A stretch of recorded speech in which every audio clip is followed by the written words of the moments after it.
WALL-E was released 17 years ago, and Elio was released a few months ago, but when you watch these two movies, it seems to be the other way around. Elio is widely regarded as Pixar's worst movie. So, what has changed in the past 17 years that has absolutely destroyed the reputation and credibility of Pixar and made the studio lose millions in the box office with their latest releases? I watched both of these movies to try and understand what exactly is the problem with Elio and what they did so perfectly with WALL-E. To start off, let's take a look at Elio's main protagonist. A kid who's made out to be this relatable character, damaged by childhood trauma and fitting all the cliches of the misunderstood kid genius. But he comes off as annoying instead of relatable, and nowhere in the story do you actually start to care and relate to him. That is what makes his troubles and successes so meaningless.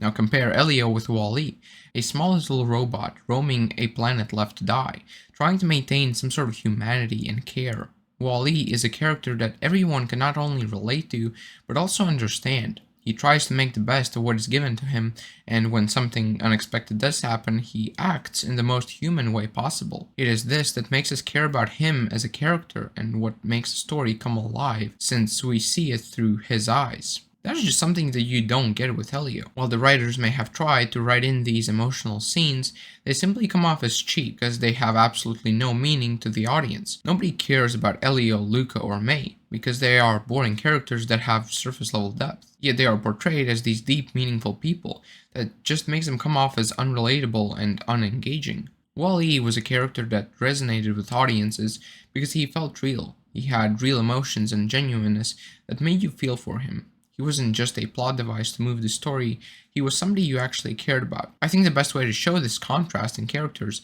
is to look at how, even years after WALL-E has been released, people still go crazy for him. Plenty of creators recreating the little cute robot on their own, or driving him around at events and shocking people. The most heartwarming one being him showing up at a school and making all the kids excited and happy. Another thing that has totally ruined Elio is its animation style. If you look at the previous Pixar animations, you'll see that a very specific style has been developed. It's this bean mouth punchable face style that makes everything look kitty and, to me at least, very annoying. This is something that just wasn't a thing 17 years ago. WALL-E had a distinct style that was recognizable and looked very appealing, even to a more mature audience. It made the characters feel much more real and mature, as well as opening up opportunities for having a contrast between the characters.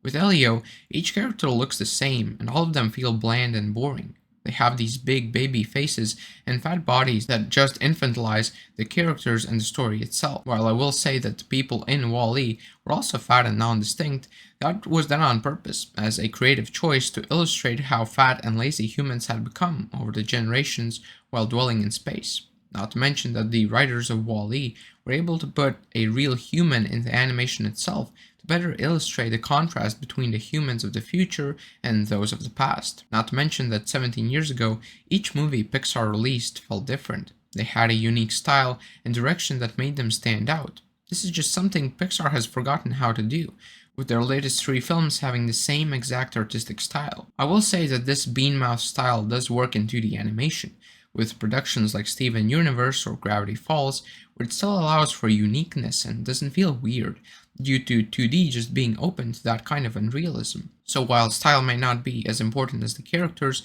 or the story, it is still a crucial part of every movie. It's not a bad thing to have a distinct style, but Pixar was renowned for their innovative approaches to animation, most notably with Toy Story when they made the first real 3D animated movie that did not engage only nerds. Their whole brand was built on innovation, so when you see what they have been doing these past few years, it's easy to understand why nobody really cares anymore. And not only has the style changed, but also the world building itself.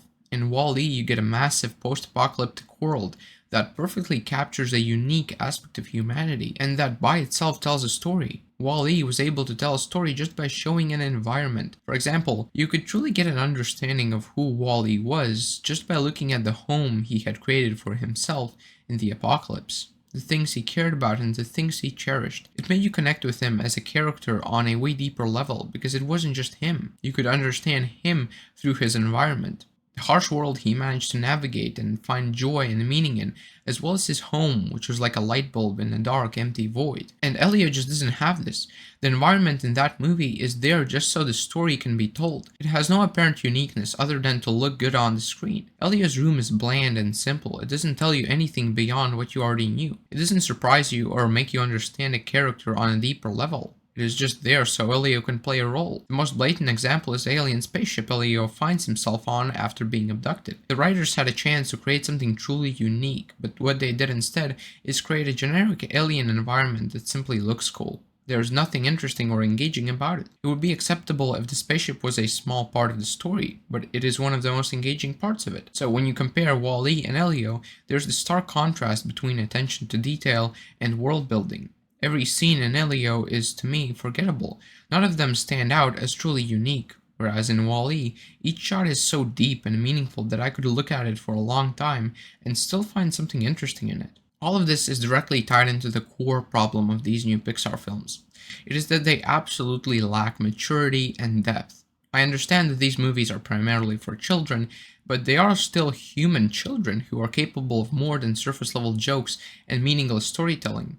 As a kid, I loved books like The Hobbit or films like The Never-Ending Story because they entrusted you with deeper and more meaningful themes. This is also why J.R.R. Tolkien disliked the old Disney cartoons. He thought that children are more capable than what adults give them credit for, and that silly cartoons like that just infantilize them and prevent real growth. So when you look at Wall-E, it is a film not just for kids but also for adults, primarily because it has this emotional and intellectual depth. Kids still enjoy Wall-E, even if they don't fully understand the deeper layers behind its world building and storytelling. But it is still engaging for teenagers and adults who do, and it is exactly this ability to balance silliness with realism that makes it timeless and enjoyable for everyone. Watching Elio, you get a film that is made for toddlers with pretty colors and cringy surface-level jokes, and that lacks any kind of depth. They did try adding depth by making the main character an orphan with emotional issues, but that's not what makes a character deep and mature. The story of Elio is also simply immature. They try making us care about this bratty, annoying kid and his aunt, which you just don't. In the movie, Elio makes first contact with aliens, and it is made to be this immature and silly joke. The best example of a contrast to this would be Star Trek, a show that is still enjoyed by a younger audience, but where things like first contact with alien races are genuine and mature.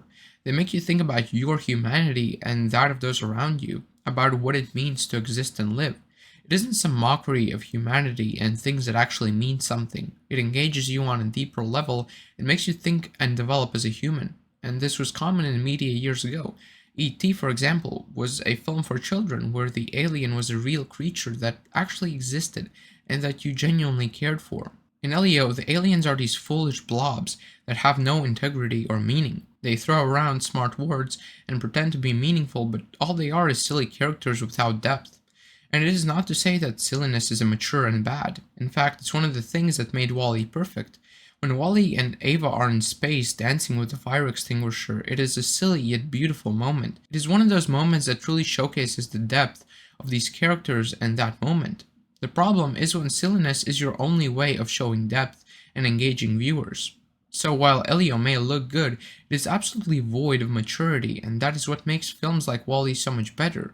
Their ability to entrust the viewer with depth and meaning. In the end, I don't think that this will be the end of Pixar or animation in general. This is a trend that will eventually stop. With indie developers releasing movies like Flow, you see that humans have not forgotten how to create beautiful and meaningful works. It is simply the current climate and mindset at Hollywood that is causing these big studios to release sloppy and empty movies like Elio. They used to have creative freedom, and now they don't. They go with the safe corporate style and characters that don't threaten to really backfire and be massive failures. Movies like Elio may be failures, but they aren't massive ones, because they still do a lot of things right. But just doing things right is not what makes timeless media. If you enjoyed the video, let me know in the comment section down below. I would love to hear what you think about this topic, or maybe you have unanswered questions or suggestions. In any case, check out the channel for more in-depth videos like this. Live long and prosper.